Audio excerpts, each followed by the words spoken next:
That is a tremendous throw that hit the stump, and the umpire has given him out. So there was a split second of hesitation after the ball was struck, and I think that might have just done for him there. Mutual hesitation between both he and Sangakkara.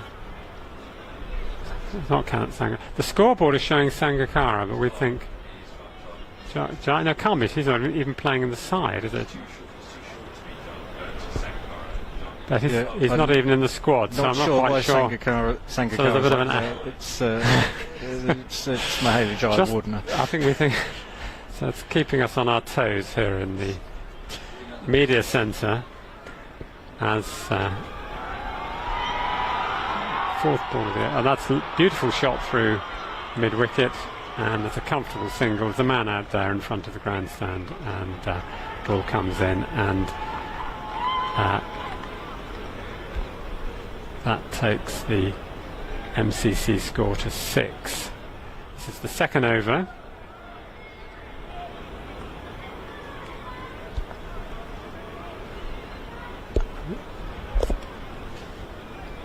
The scoreboard is saying that this is Cami bowling. Runs away from us now. Bowls. Swatted cross-bat shot to mid-on. There's a shy at the stumps which misses. And there's no run. So 6 for 1. Sorry, there's still in the first over. It's been so eventful. It's difficult to believe we're still only in the first over. But 6 for 1. Trott was brilliantly run out when he took a sharp single to cover. Shy coming in and hitting the stumps at the bowler's end. As in comes Cumming out to complete this first over. It's a straight ball. It's up in the air. And Stevenson is caught comfortably by the wicketkeeper, and disappointment for him.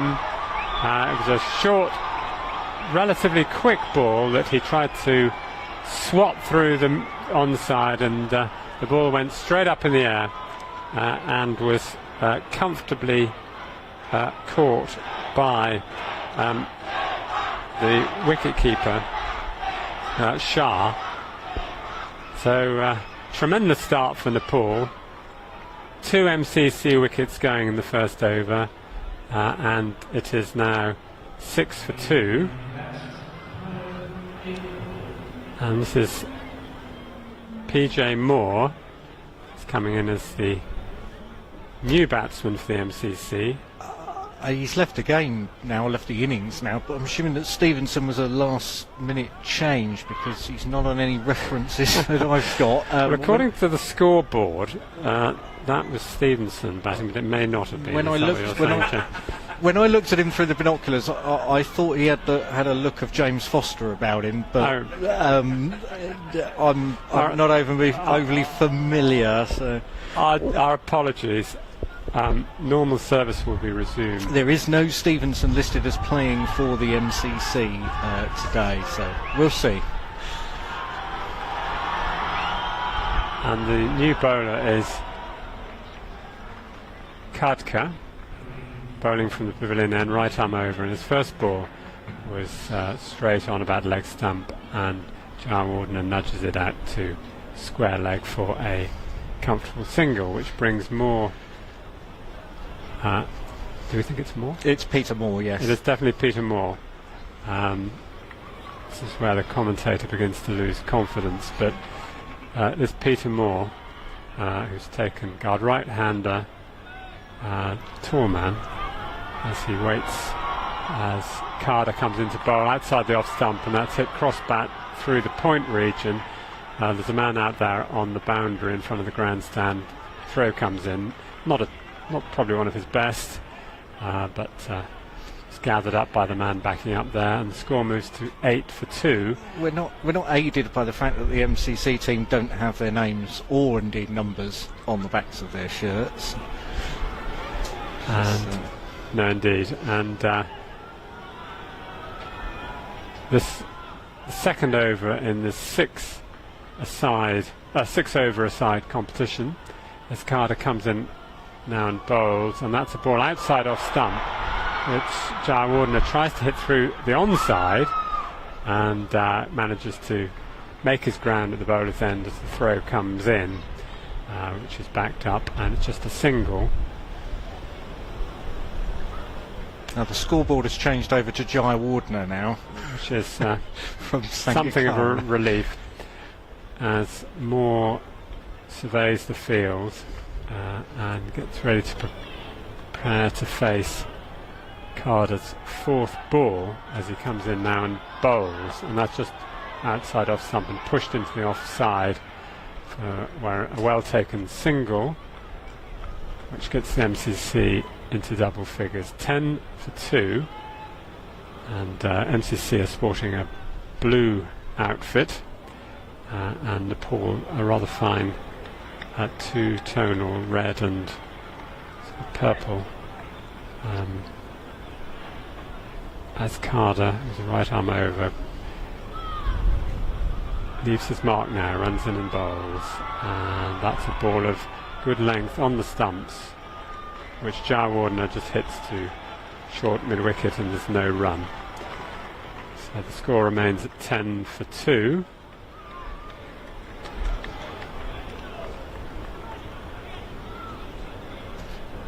Tremendous noise from the crowd when that last wicket fell.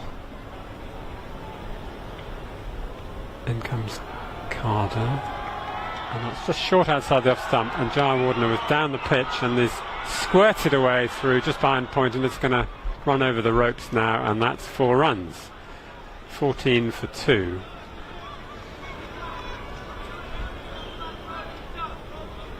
So a good bit of improvisation there from Jayawardene. He's moved to 7. Moore has 2.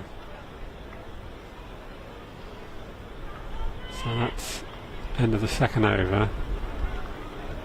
And we have a bowling change here at the nursery end. And what looks like some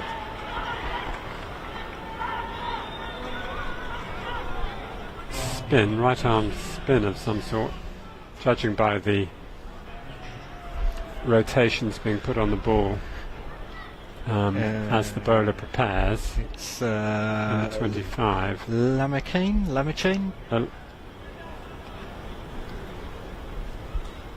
Lamicane, who we understand plays for the Delhi Devils, Delhi Daredevils, and has made quite an impact here. So he's obviously a great favourite of the Nepalese crowd. And he comes now and bowls a wrist spin, and that's hit hard. And there was a sharp catch down here at long on. Jayawardene hit it hard.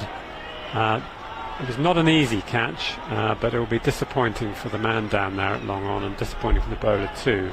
I think that's Anil Sheikh down here. Anil Sheikh. It's not easy in these conditions. It's wet. The ball will be slippery. It's a white ball. There's a white background. In he comes now and bowls the second ball of that over, and that's hit hard by. Oh, has that gone through the field there? It's gone down for 4 now in front of the man's stand. So 4 more to Jayawardene, take him into double figures. 19 for 2. I think that was Rohit Paudel down there on the boundary, letting that one through. Yeah, these are difficult conditions. It's still quite dark, and it was a white ball with these empty stands. It's the reverse sweep over the wicketkeeper's head, and that's going to run away. It's a man in hot pursuit, but he's not going to make it, and it crosses the boundary rope now just in front of the black sight screen on the pavilion. And yes, a rather remarkable shot there from Jayawardene. It's the reverse sweep. He was trying to put it down towards the tavern, went over the wicketkeeper's head and ran away. Despite the rain we've had today, the outfield is still pretty quick. And he didn't quite get it where he wanted or with the power he wanted, but such was the connection, it had enough. Lamicane in now and bowls, and Jayawardene this time edges down towards the short long leg, and it's actually a very good bit of running because Moore had backed up well and got comfortably through for the single. 24 now for 2 in the third over. Remember, this is a 6 over a side match, curtailed by rain. Amichani in again now, past the umpire, and Moore has hit that, actually very well placed between the two men out there on the deep leg boundary, so it was in the air, but in the end it was safe as it bounced between the two of them, and the batsman only managed a single after a very tidy bit of fielding by the Nepalese duo out there in the deep. So the MCC score moves up to 26 for 2. Amichani coming to complete his over, and Moore hits that out to the man at deep mid-wicket. It's just going to be a single, and takes the score up to 27 for 2 at the halfway mark, Jamie. Well, based on the first game, you'd have to say that 27 off of the first 3 overs is not going to be enough. At a run rate of 9 and over, would leave them at 56, and really I think they're going to be looking to probably needing to add another 50 off the remaining 3 overs, so if they do that, it's going to be pretty spectacular. The cloud keeps coming in lower and then lifting, lower and then lifting. Some of the buildings in the distance shrouded in a little bit of mist, the rain coming across, sort of blowing across occasionally, but they're out there, and it's fine. We have another bowling change, and we have Gao Chan, who's going to bowl the 4th over from the pavilion end, and he comes now left arm around the wicket, and Moore has hit that not very well actually. It's gone up in the air and it's been caught off the outside edge. I thought it was flying over extra cover, but in fact it was caught the edge and was comfortably caught behind point, and to the great delight of the Nepalese contingent in the crowd, the 3rd MCC wicket has fallen with the score on 27. Jamie. Yeah, very, very thick edge, just in the opposite direction to what was intended by Peter Moore. Decent catch. It's number 10 who caught it, which was Cami, just down there on the edge of the circle, and again, wild celebrations in the grandstand from the large Nepalese contingent of supporters in today. Good to see. So that brings, the batsman did cross, so Jayawardene will face the second ball of Shakti Gauchan's over, which will be a thrill for the bowler, no doubt. 27 for 3. In he comes now, and bowls. That's short, and it's not quite where Jayawardene wanted it, because he went behind the wicketkeeper, off the top edge of a bat as he tried to hit it through square leg, and it's just a single. Didn't quite get that. So Coles, Matt Coles, the Warwickshire player, has come down to face his first ball. Well, at least that's what we were told by the scoreboard. Are you distrusting? He's a left-hander.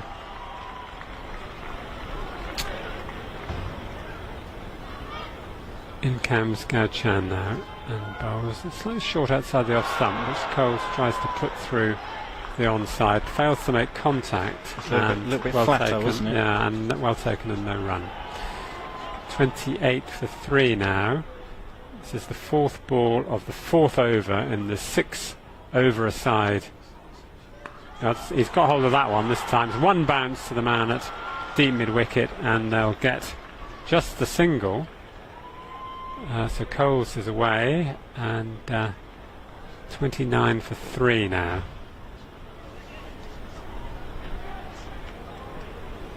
Only 2 overs after this, and 2 balls in this over. Yeah, Jayawardene surveys the field, looking for the gaps. They need Jayawardene to stay out there. He's looking both on the offside and the onside. So what's going through his mind now as Gauchan comes in? It's a short outside the leg stump. Jayawardene fails to make contact. The bowler puts his hands to his head. Does that mean it was close? Must have been close to the leg stump, judging by the bowler's reaction. I think it was close to the leg stump. I think there's a little. I've seen a couple of looks of disbelief from batsmen today at wides not being signalled. Not sure whether there's been anything said. Gauchan now to Jayawardene. Reverse sweep this time, and that's going to go down for 4. 1, 2, 2 bounces over the third man boundary. Third man was up, so it was high, but there was no chance of any catch. Perfectly safe and rather cleverly played, actually. 4 runs, which takes the score to 33, the end of the MCC's 4th over in this 6 over abbreviated innings. So yeah, 2 to go and 33 only on the board.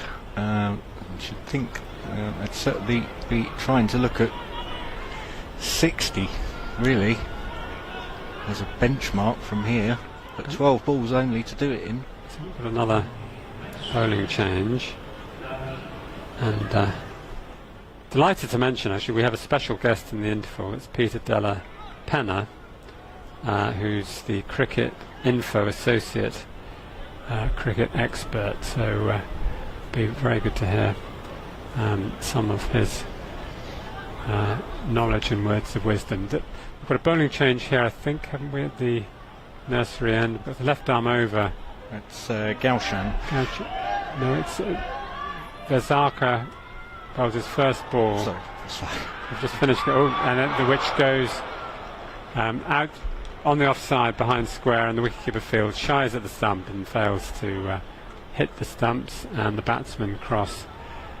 Never in any real danger of being run out there, but the score now is 34.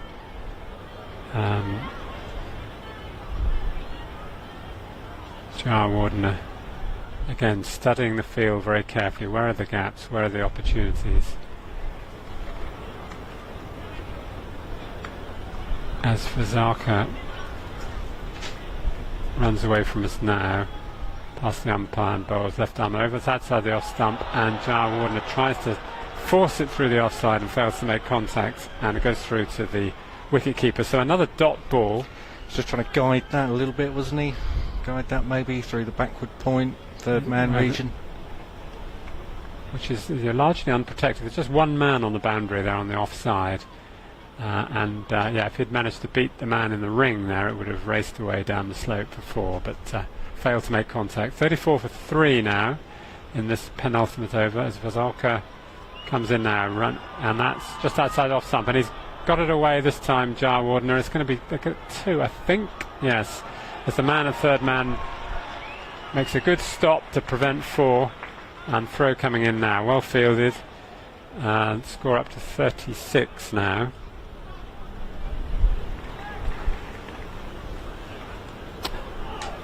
I think the umpire was just pondering whether that was 4 or not, and they're just waiting on something at the moment. No 2's been given.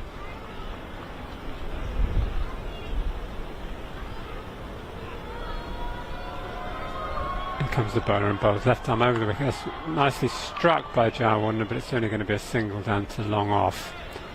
And as the ball comes back in, I've just been passed a note to say that this match and the next match are now being live streamed on YouTube. So if you go to a link, UK Nepal Live TV. Oh, that's sorry. I've just been told that's the name of the YouTube channel. It's UK Nepal Live TV. So it is being live streamed if you want to see the pictures. And that's hit up in the air by Coles. I think it's going to be caught. Man under it. Oh, it was a difficult catch, swirling catch, slippery ball, and it was very difficult to judge. And Coles survives. More drama here. 38 for 3. That went a long way up. We've seen a few steeplers that have been dropped today, but I'm going to defend the fielders because you've only got to look at the flag, particularly on top of the grandstand, the MCC flag, and there is quite a breeze going across the ground today, so those particularly high ones, definitely not easy. So in comes Bandari, the unlucky bowler. In he comes in again, bowls, and that's, that was outside off stump, and Jarwarner was trying to flick it through the onside. Had his eye on that shorter boundary, didn't make contact, went through to the wicketkeeper, and that's the end of the penultimate over of the MCC innings, and the score is 38 for 3. Well, on the face of it, you'd say that the MCC are very light here on 38 with 6 balls to go, and that it ought to be a straightforward run chase for Nepal, but never say what you expect should happen, because the opposite will happen. Yes, it's quite difficult to call these 6-over matches in my short experience of them. First one being today. And I think we have another bowling change for the... we've got Cammy coming back. Coming back, he bowled from this end, didn't he, from the media centre end. So he's coming back to complete the MCC innings from bowling from the pavilion end. Umpires wearing black, as it's a white ball match, black sight screens. As in he comes now, running towards us, past the umpire, right arm over and bowls outside off stump, and Coles, the left-handed Coles, tries to hit it into the Warner stand and fails to make contact, and there is no run as it goes through to the wicketkeeper. So another dot ball, like gold dot balls in a 6-over tried to hit match. Somewhere towards Paddington Station. Yeah, it was with that sort of direction. Distance away. Failed to make contact.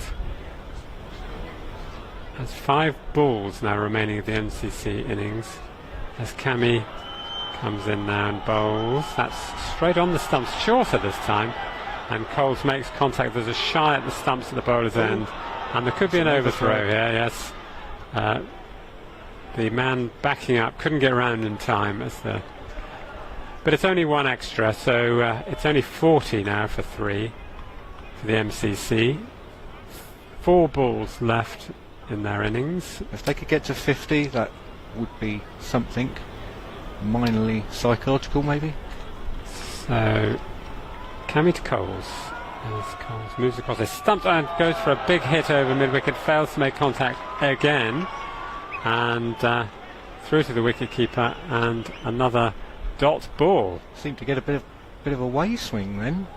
I think so, yes, quite possibly. Well, Coles, given the angle of the bowler, Coles was definitely playing across the line, which made it that extra challenge. Failed to make contact, but he's got his eye on that short leg side boundary. We've now got 3 balls remaining of the MCC innings, and that's outside the leg stump.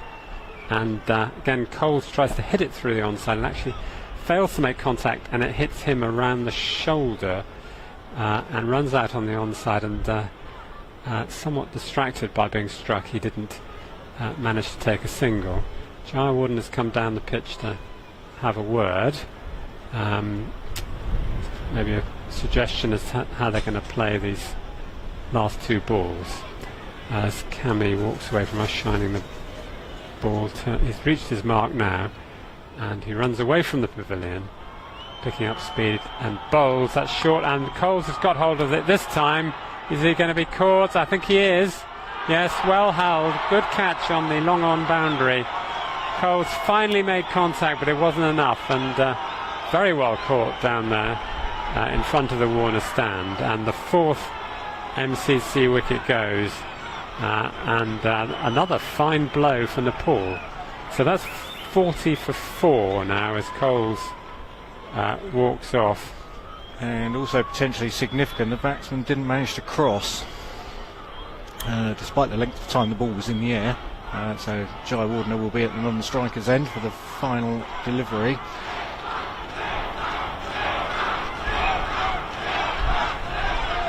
It remains to be seen who the new man coming out is. I'll leave that to you to describe.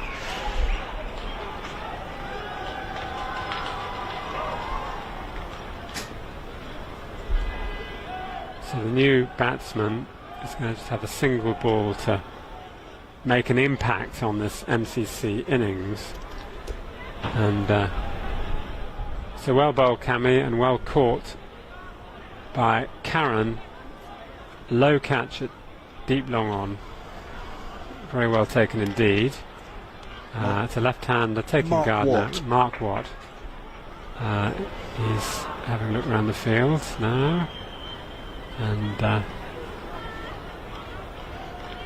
so this Cam is keen to get into his delivery stride. The ball's been thrown to him now by the umpire.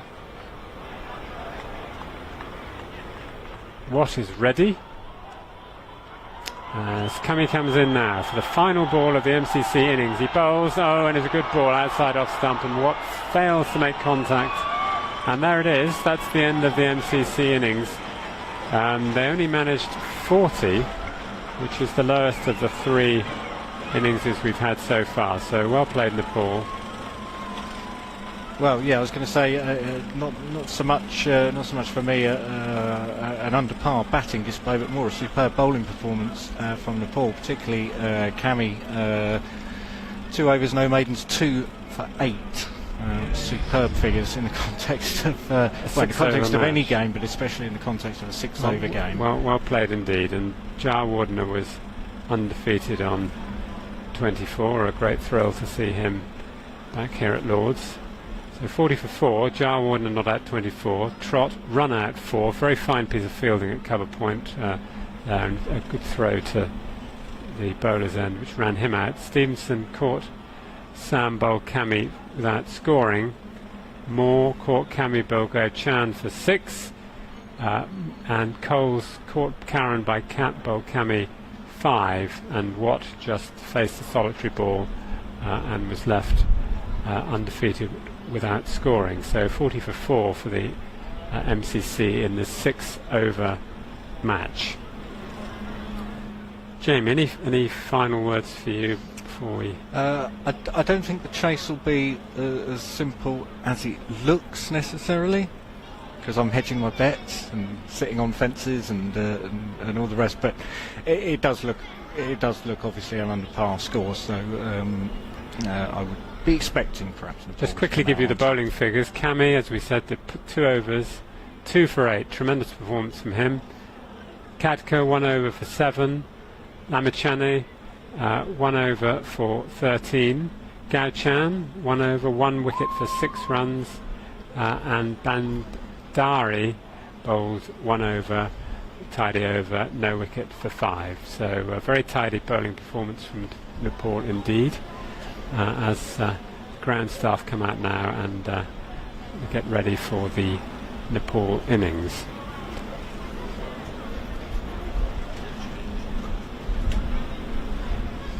I think there's going to be a change in the commentary box. Yeah, we've got just 1 second.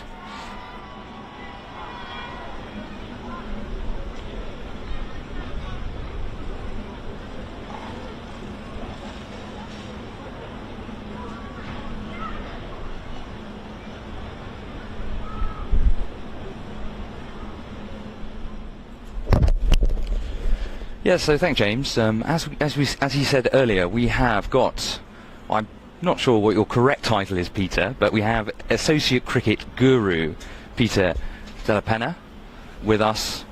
Is your microphone working, Peter? We're all clear, we're all good here. Yeah, you're all good. Peter, if I could start with, we've seen about 2,000 fans, we reckon, from Nepal in the Mount Stand. They've been massively raucous today. How big is the international coming up in the sort of context of Nepal cricket and associate nations in general?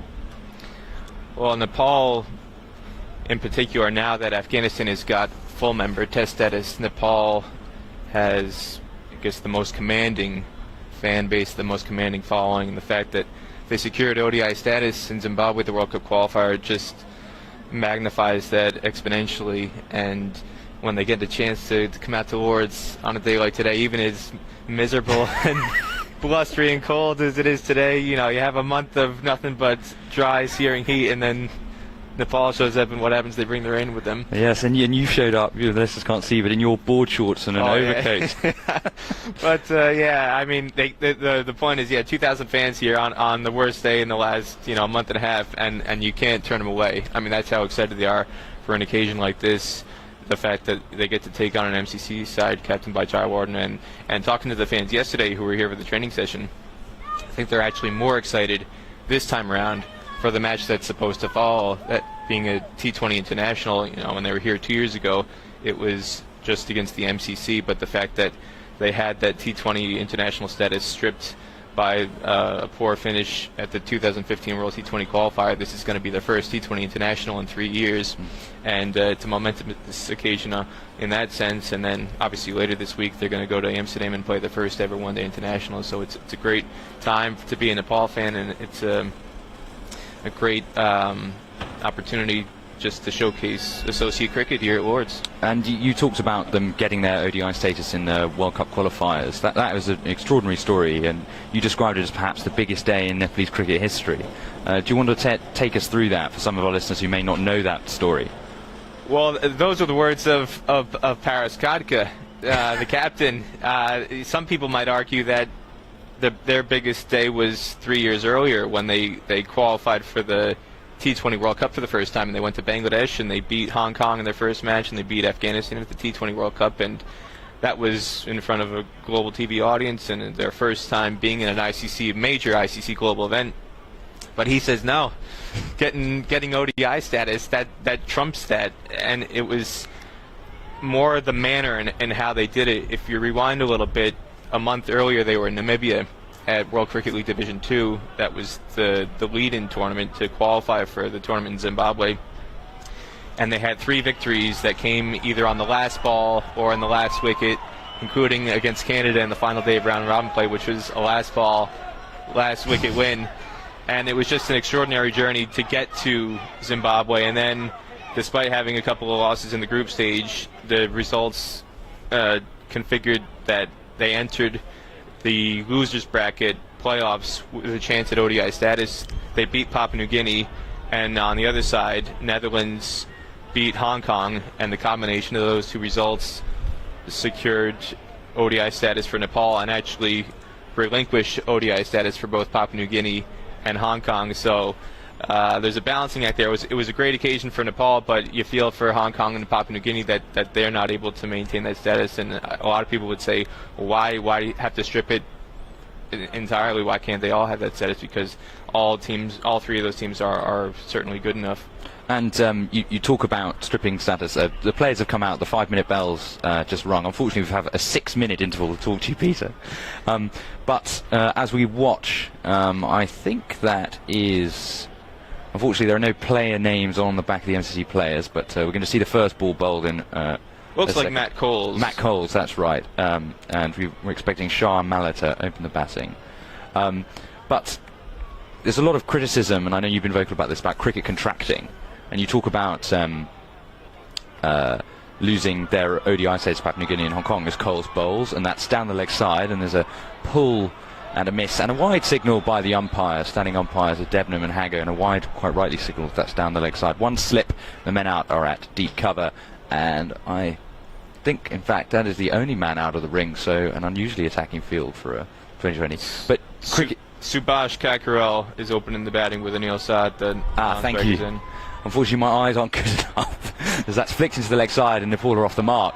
Flicked nicely to the fielder down there at deep mid-wicket, and they get through for 2. But there's been a lot of criticism about the World Cup, Peter, and that's contracting. And is that something you also think people should be looking at, is the fact that these associates are limited as to the number of one-day accredited sides there can be? Well, in kind of conjunction with that, there's a misconception about why the World Cup gets reduced. As Coles bowls, and Kakkarel is driven it straight back to Coles, and he's got one hand on it, but they'll get through for a single. The misunderstanding is that by reducing the number of teams, you're reducing the length of the tournament, because one of the chief complaints is it's too long and it goes on forever. And that's just not the case. Cutting it from 14 to 10 teams has only reduced the length of the World Cup by, I think, 1 or 2 days. You still have 49 matches, because of the contract stipulations. They need a set number of games, and that's to guarantee that India gets on TV X amount of times. So it's a false conception. Coles bowls, and that's flicked by Saar straight to the man fielding at mid-on, and there's no run. It's a false conception to claim that you're reducing the teams, you're improving the strength of the tournament, and you're making it shorter to make it more interesting. That's just not the case, and there's been a lot of research and statistical analytical work to show that the associate teams actually play some of the most competitive matches, tournament in, tournament out, and there's no reason why they should be kept out. Coles bowls to Saar, and that's flicked up in the air. That's gone over the fielder at long on. It might plug as it lands, but no, it rolls into the cow corner boundary for 4 runs. So the first boundary for Nepal. They move on to 8 for none in the first over, and they are coasting currently to that target of 41 set by the MCC. Anil Shah scored a century in one of the warm-up games. They played 4 matches against club sides leading into this day at Lords, and he, along with Paras Katka, scored centuries, and he's a young batsman, Shah, and if he can step up, they're looking for more batting depth, and it would be great for him to do that. Coles bowls down the leg side again. That's not... Oh, it is signalled a wide, quite rightly. That did go past the leg stump, and those are the rules. It went straight through to the keeper, so we'll have to bowl that one again. And we saw Lamichhane bowl today, who didn't have the best of overs, but he's an emerging star, isn't he? A teen star in Nepal. He's played 3 matches for the Delhi Daredevils. Is that the way forward, do you think? Nepal players increasingly playing in these franchise tournaments? As Coles bowls his 5th ball, and that's gone straight through to the keeper. There's an appeal from Coles, but I think it's missed everything, and there's no run. The only way, or the best way, for these guys to improve and test their skills is to get exposure in these franchise tournaments where they're getting to mingle with players from full member nations. And not only has he gotten the opportunity to do that, but he shined in the chances he's got with Delhi Daredevils, and more recently in the Global T20 Canada. Coles is in, and that's outside the off stump, and Saar gives himself some room but isn't able to connect. So that's the end of the first over, 9 for none. You know, and it's a case of, again, just pure opportunity, whether it's the teams broadly scheduling more matches between the likes of Nepal or Netherlands against full members, and it's great that the Netherlands are going to be in the 13-team ODI league coming up in a few years. But you know, individually, the players, when they get opportunities to be drafted or be auctioned in the IPL or the Caribbean Premier League or the Global T20 Canada, whatever, and they're getting to stand shoulder to shoulder with the likes of Chris Gale or even some of the younger Indian stars like Rishabh Pant, who is a teammate of Delhi Daredevils, who's in the touring squad for England.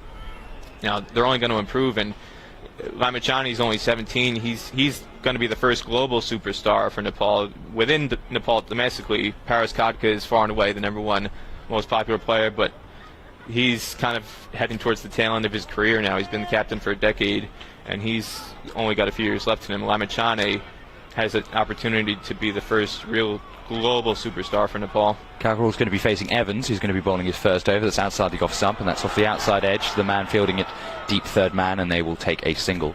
And Peter, you mentioned Afghanistan just got test status. Is Afghanistan now the template for a country like Nepal for growing its cricket and trying to make the step up into the bigger leagues? I think everybody's looking up to Nepal, looking up to Afghanistan. It's not just Nepal. All the associates, the journey that they took from Division 5 is just the stuff of dreams, and Nepal took a very similar journey. As Evans bowls, and that's again glided down a little bit wider this time, but third man will cut it off, and that's only a single to Saar, 11 for none. The passion in both countries is very similar too. Even in domestic matches in Afghanistan and as well as Nepal, you'll get 10,000, 15,000 people to show up at games in Kabul and also in Kathmandu at the Tribhuvan Stadium. There's something called the Everest Premier League. They've got their own T20 domestic competition. It doesn't have as much. Another franchise to clutter up the system. Evans bowls, and that's pulled, and it's pulled into the wide open spaces out there. There's a fielder at deep mid wicket. Will again cut it off, and that's 12 for none. Nepal have moved on to. Doesn't have as much notoriety as obviously some of the other full member franchise competitions, but they've had some overseas stars. Sikandar Raza, I think, is signed up to go there from Zimbabwe. Last year they had Farviz Maharoof, the former Sri Lankan international, captain one of the teams. So they are getting a good mixture of overseas talent to help improve the standard and get their guys opportunities. within Nepal. Evans over the wicket to Saar, and that's an outside edge that's gone over the head of the wicketkeeper, and it's flown to the backstop position to the boundary for 4 runs. So the second boundary for Saar moves on to 9, 16 for none. That competition, I was talking with one of the organizers who was involved with that yesterday, has a first prize of $20,000 US, which might not sound like a lot, but in Nepalese rupees, it's phenomenal, and helps professionalize the players. Aside from Lamachana, you're getting more of their first choice players on some sort of pay scale, which helps them focus on the game. Evans to Saar, and that's nicked. Oh no, it's not nicked. I thought that had gone off the outside edge, but it's just gone straight through to the wicketkeeper, so a dot ball. And all those things, whether it's in Afghanistan, Nepal, even the USA, which is my main beat, they've got a host of T20 kind of upstart competitions that are not formally sanctioned by the ICC, but you get quite a lot of overseas players coming in and mix in with the players. Evans to Saar, and that's a leg stump Yorker that's gone straight through to the keeper. A good delivery. At the end of the second over, 16 for none. Yes, so you say your main beat is the US. We've seen the Canadian T20 league that's just started up, but there hasn't been as much growth of cricket in America as you might expect given the populations there. And I was wondering now, with the recent restructurings, what you think about the US Cricket Board and the way that cricket's going to develop in the United States. Well, there have been a number of false dawns with T20 competitions. There was a rumored one a couple years ago with New Zealand cricket that was going to start in 2012 and never got off the ground. There was one announced a year or two ago that was going to be an 18 franchise competition that USACA had announced a $70 million arrangement, and that obviously hasn't happened. So part of the reason why is because of the governance issues. Now that you have the governance looking like it's being sorted out, USACA was expelled. The new USA Cricket governing body is just having their elections this week. Unfortunately, USA has missed the boat on the T20 franchise bandwagon over the last decade. But if they can get things organized, they've had games like the Caribbean Premier League, which is going to return next month. Douthwaite's coming into the attack, right arm, medium fast, around the wicket, and he's into Kokral, and that's defended off the back foot, and there's no run. Next Saturday and Sunday, you're going to have the West Indies play Bangladesh in a couple of T20 internationals. You had 2 years ago the West Indies play India in a couple of T20 internationals. So the appetite is there. Those India-West Indies games sold out. The Caribbean Premier League always draws quite well. It's just a matter of getting a more formalized domestic T20 competition in order. As there's a wide bowled by Douthwaite down the leg side, and he's going to have to bowl that one again. Nepal currently coasting 17 for none, and that'll please the amassed fans in the Mound stand. But despite not having a formal competition, like I said, you get these kind of smaller scale private competitions, and you'll get guys like Dwayne Bravo, Chris Gale. They'll come in and play as guest players, and it does help the standard for the local guys to learn off those guys. Douthwaite around the wicket, and that's heaved by Kakural into the leg side where it's fielded at long on, and they take a single. We've had even a couple years ago Paras Khadka, Sharad Vasakar, two guys from Nepal. They've come and play in something called the U.S. Open in Florida that takes place. It's been taking place, I think, 8 or 9 years now in Florida every December. There's a $75,000 first place prize for that competition. You get a number of former Pakistani players. Shoaib Akhtar came to that a couple of years ago. So it has its own set of fans. Douthwaite into Saar. That's gone straight up in the air. There's a fielder at backward point. Oh, he's taken a brilliant catch. A brilliant catch down there. The backward point fielder ran past the wicketkeeper and caught it quite brilliantly down there by the boundary. And if I sound a little bit underwhelmed, it's because Nepal are so coasting this. And in a 6-over match, you rather fancy that even with the wicket of Saar, who's gone for 9 now, they're still going to get to this target very easily. 23 off 22 balls as they move to 18 for 1. Well, Peter, it's been fantastic having you. I hope you'll come back later in one of the intervals, as I can see my people hovering behind me. I don't know if people want to move in. But can you stay with us for the rest of this innings, or do you have to move on? You can stay with the rest of this innings? Sorry, we're looking at our boss, Adam at the back. Well, if you can, I think the only polite thing for me to do would be to change at the end of this over with my my other natural commentary partner, although you're very welcome to stay, Ben, and he's going to come in and he'll talk to you. But we're wondering, you talk about governance in regards to the US. Is the main issue, do you think, with associate cricket the lack of structures, or is it money from the ICC? Because we've seen since the sort of post-Big Three era, the ICC trying to become a little bit more equilateral in shedding its revenues, but is that something that really is lacking still? It's the money for places like Nepal. As Douthwaite bowls a wide down the leg side, I suspect. Yes, it's signalled. As much as the ICC needs to invest just for the overall growth of the game, and that is a priority, at some point these countries have to have some sort of self-determination and self-sufficiency. You can't just be depending on ICC handouts forever. And USA is a great example of that. They're the most commercially robust sports market in the world, and they can't raise a dime for the cricket in the country. Douthwaite into Cockerell, and there's no run there as it's attempted to be flicked into the leg side. For the longest time, if you look at the USACA tax returns, which document all of their funding or lack thereof and questionable spending habits, the balance sheets show 85-90% of their funding every year came from the ICC, and the other portion. Douthwaite's in, and that's defended off the front foot to the fielder at backward point, and there is no run. I just want to make a slight correction. The fielder who caught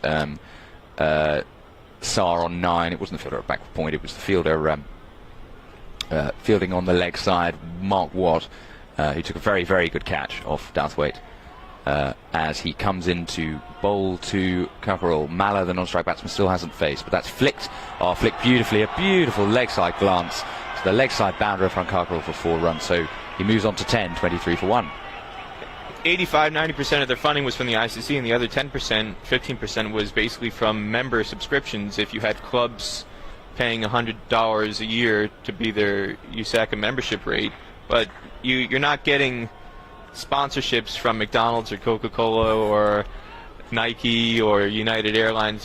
Take your pick of American multinationals who are involved in sports globally, whether it's Olympic sports, McDonald's, MasterCard, Pepsi is a huge sponsor of the ICC, and Indra Nooyi, who's based out of the U.S., is now an ICC independent director. She's the chief executive of Pepsi. I know she has made appearances in Chicago at local cricket events. Yep. And it's not that there's a lack of interest in cricket in the U.S., but there's always been a hesitancy to get involved formally in a corporate sense because of the bad reputation that has been there for so long with USACA. Now that they're gone and you have an opportunity to get a fresh start, it'll be curious to see what happens and what kind of investment they do fetch. We're having a bowling change. It's right arm orthodox to Malla, who gets off with the first ball of the over. It goes out to the man fielding a point, and they take a single. But how embarrassing is it that a country like the USA can't get sponsorship for a national team? They can't be depending on the ICC for everything. At some point, you've got to raise your own funds. And that's driven this time by Malla off the back foot down to the fielder at long off, and there's a single. Nepal doesn't struggle as much with that. Afghanistan has really never struggled with that. Afghanistan's funding has been phenomenal. Nepal, more or less, the only reason they are struggling with funding a little bit at the moment is because they've gone through similar governance issues to the USA. They're currently under ICC suspension themselves. Smith is in, and that's heaved by Malla into the cow corner region, where he bisects the 2 fielders perfectly, and that's trickled to the boundary for 4 runs. So his first boundary, 5 off 2 balls, 29 for 1. I'm going to leave you, Peter, and I think I should let Ben come in. It's only fair. It's only fair. But perhaps one final ball, and then you can continue about Nepal. As that is swept beautifully over the head of the fielder down there at mid-wicket for 6. Well, I'm sorry, I've taken the best shot of the match from you, Ben. But Peter, please continue telling us about how Nepal are going to rise up, and I'm going to make way for Ben Simpson. Gyanendra Malla with the 6 over square leg, and for fans who are not familiar with him, he along with Khadka have really driven the batting for Nepal over the last decade, and Mala is arguably the more elegant and dynamic of the two, and he shows it right there with that shot. Smith in again, right arm finger spin, and that's just nudged into the offside by Mala for a single picked up in the covers. Very good afternoon to you, Peter. Good afternoon, Ben.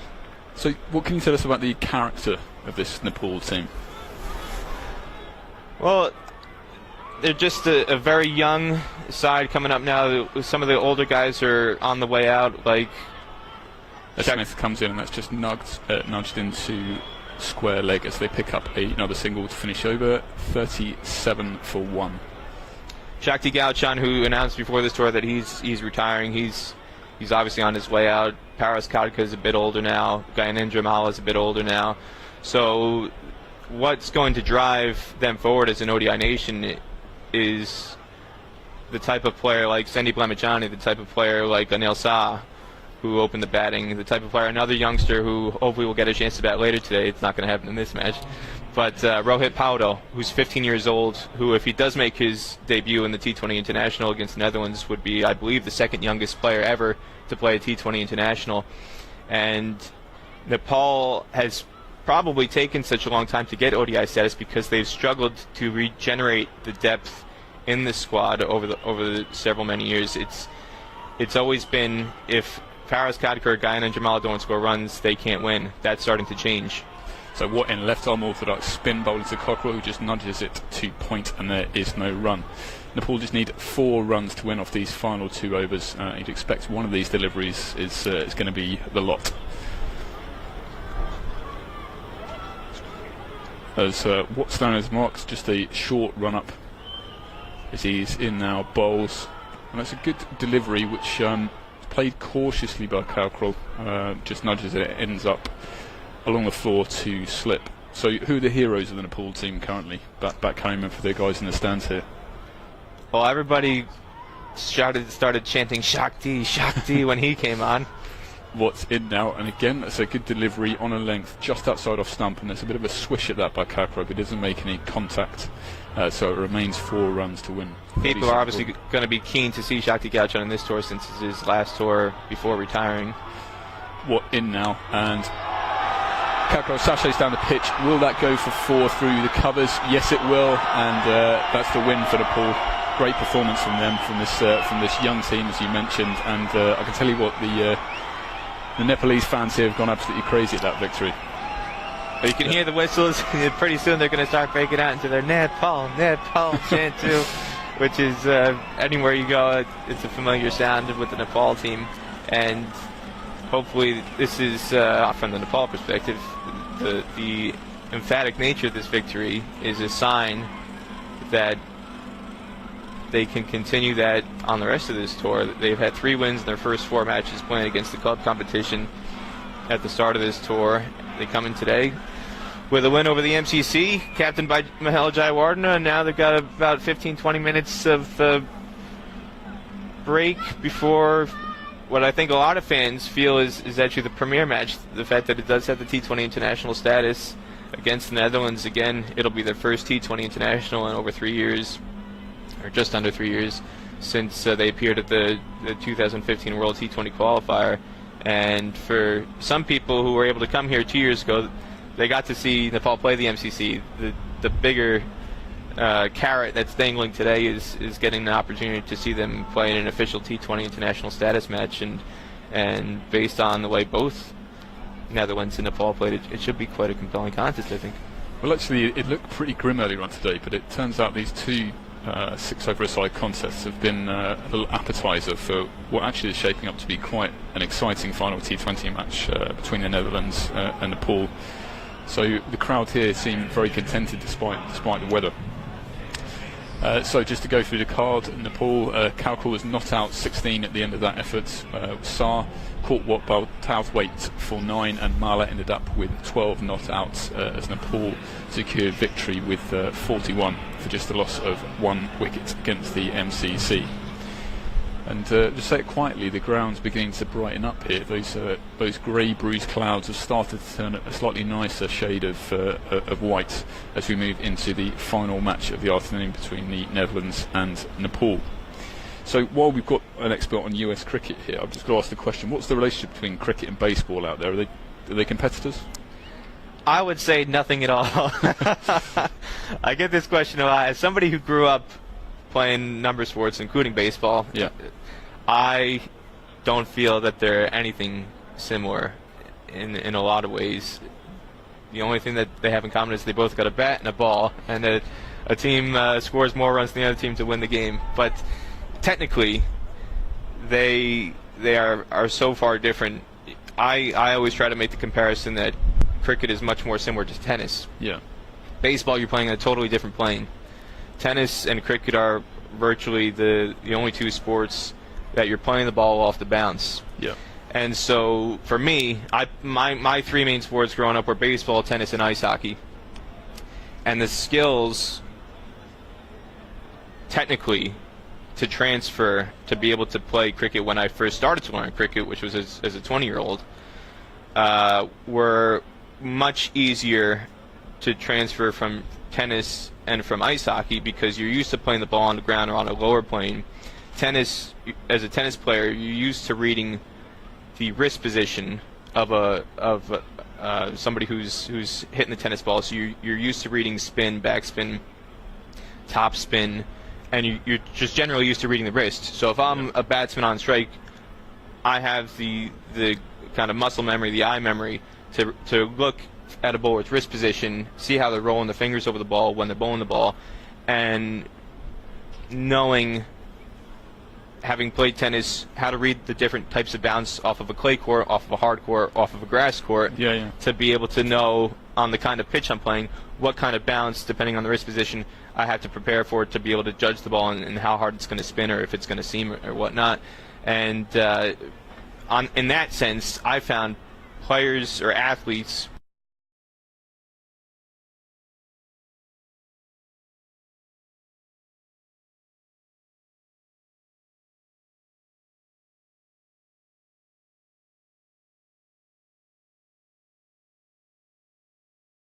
skills more than come in handy there. And then the other aspect to do with it in the field, again, that I think some people overstate is not having a glove. I've never been injured playing cricket, and I've talked to quite a few people who've played, whether it's baseball or other sports. They've never, as long as their technique is okay, there's nothing truly daunting about trying to field with a cricket ball without using a glove on. And from an American sports perspective, I've always felt the cricket ball leather is almost more akin to an American football type leather. And if people are used to seeing, who follow all sorts of different sports, they're used to seeing Tom Brady or Peyton Manning throw a football. That thing is coming in at top speed. I mean, if you're not prepared to catch that properly at a professional level, you'll break your fingers, or you'll dislocate your fingers. And if you're used to having creating that triangle with your thumbs and your index fingers to catch a football or to catch any sort of ball like that, the technique to catch a cricket ball or to field a cricket ball coming at top speed is not as overwhelming as I think a lot of people think. And it's just a matter of now finding the athletes who have these transferable skills in the U.S. or in other countries and getting them aware of cricket, getting them interested in cricket, and that can be a vehicle to help grow not just the men but the women's national team. So in summary, cricket's better than baseball. If you like cricket, you'll love baseball.